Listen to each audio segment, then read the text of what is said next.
Nouvelle vidéo aujourd'hui dans laquelle je vous propose un petit rappel de ce que sont les angles et de comment on les mesure avec un rapporteur.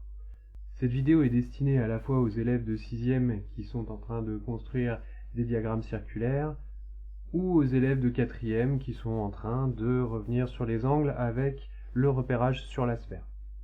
Alors déjà, quand on parle d'un angle, de quoi est-ce qu'on parle? Je me rappelle, on parle déjà d'un sommet.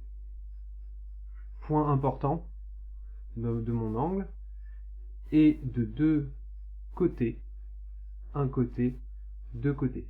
Ces côtés sont mathématiquement des demi-droites, c'est-à-dire qu'ils s'arrêtent bien d'un côté, mais n'ont pas de limite de l'autre. Mon angle, eh bien, c'est du coup cette zone entre mes deux côtés de mon angle. Alors du coup, pour faire les mesures, on a un rapporteur. Il se trouve que à la maison, je n'ai qu'un seul rapporteur et que c'est un rapporteur qui est plus à l'usage des lycéens que des collégiens.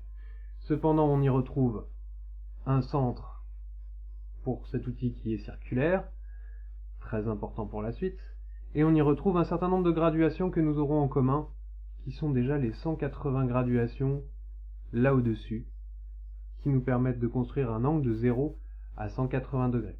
Sur vos rapporteurs, vous avez même la possibilité, et ça peut être utile quand on construit des diagrammes circulaires, de construire un angle de plus de 180 degrés.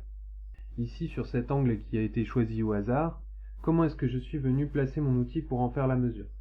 La première chose, c'est que le centre de mon outil doit être sur le sommet de l'angle. Comme ceci par exemple. Mais là, je ne suis pas encore prêt à mesurer un angle. Il faut en plus que mon 0 soit aligné avec un des côtés de l'angle. Je vais maintenant pouvoir lire, de l'autre côté ici, la valeur de mon angle. Donc ici j'arrive à 30, et encore 4 petites graduations, j'arrive donc à 34 degrés pour cet angle. Cet angle droit, que l'on voit partout en géométrie, que l'on voit partout dans l'architecture autour de nous, c'est l'angle de 90 degrés. Cet angle de 90 degrés, ça correspond tout simplement à un quart de mon cercle complet. Deuxième angle à connaître absolument, c'est ce qu'on appelle ici l'angle plat. Les deux côtés de mon angle sont alors alignés et partent chacun d'un côté du sommet. On est alors sur un angle de 180 degrés.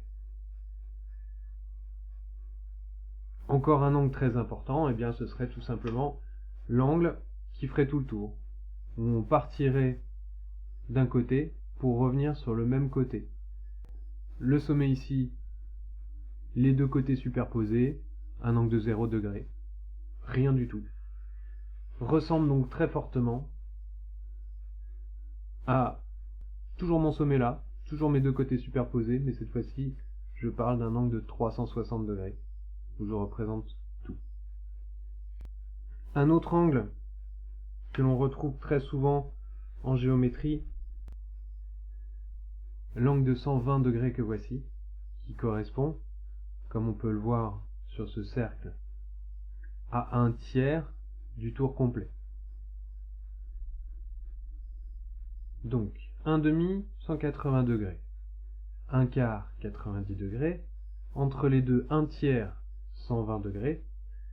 On va maintenant aller vers des angles encore plus petits, des fractions encore plus petites. Si on fait un sixième de notre tour, bon, à ce morceau-là, ça correspond à un angle de 60 degrés. 360 divisé par 6. Autre fraction que l'on retrouve souvent, c'est un huitième. Voici un huitième de mon tour, comme vous pouvez le voir aussi sur un cercle complet. Et ça correspond ici à 45 degrés.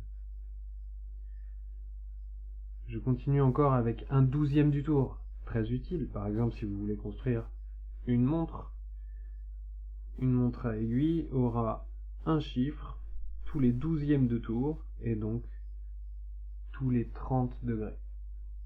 Avec tout ça, si vous visualisez correctement ces angles, vous aurez déjà un bon outil de contrôle qui sera votre œil pour savoir si votre mesure future d'un angle ou votre construction future d'un angle s'est bien déroulée.